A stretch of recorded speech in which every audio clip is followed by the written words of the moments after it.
How the fishing for men go? You might say I had a few nibbles here and there. Then, I caught a snapping turtle. I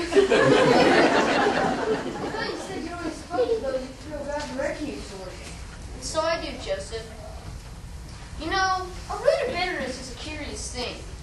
It seems the more you think about what you're angry and bitter about, the more it consumes you. I sense deep down you are still traveling the road to self-acceptance. Yes, the same journey. It is that obvious? Not to others, I'm sure, but to an old friend. It's really nothing of particular consequence. Just a lot of little things. All the time. Were you here to witness him with tribute today? Ah, yes, a masterpiece in musical composition. Surely you know it was but affectionate teasing by those who admire you. Yes, perhaps. But it is always a struggle. It's always there in my mind. How do I measure up? I always come up short. I ask you, how can people respect a man when he stands not much taller than their belly button? If only I were more like Bracken. Bracken is a fine man, but I've not noticed any lack of respect for the men under your command, or others for that matter. On the contrary, you seem to seek the more of you for it. I, the mouse captain.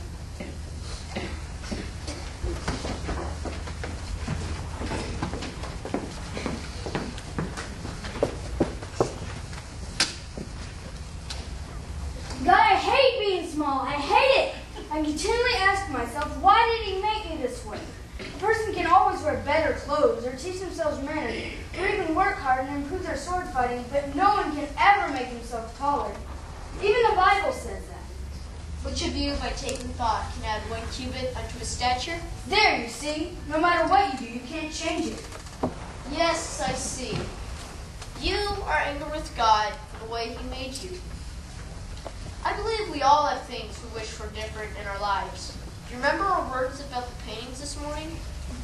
I think our body, how we look, is the frame for a picture God is creating in our lives. Each masterpiece is a life message God is creating through us as we live our lives. Our life is the most important part of who we are, just like the painting is the most important part of the picture.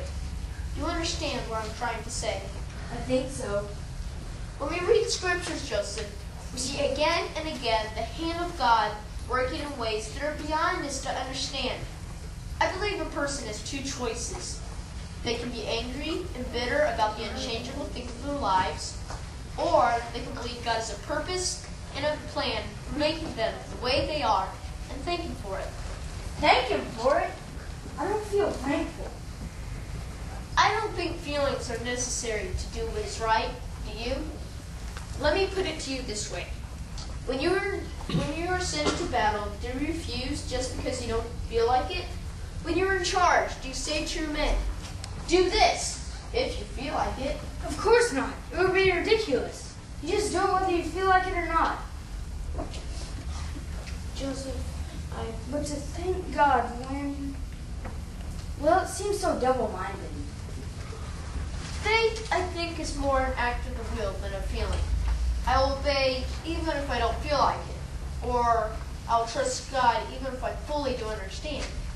I choose to do what is right as far as I can, and then trust God to deal with the rest. Faith is like a journey where you see more of God's purpose the more you walk in His ways. In Proverbs it says, in all thy ways acknowledge Him, and He shall direct thy paths. Bracken said something like that.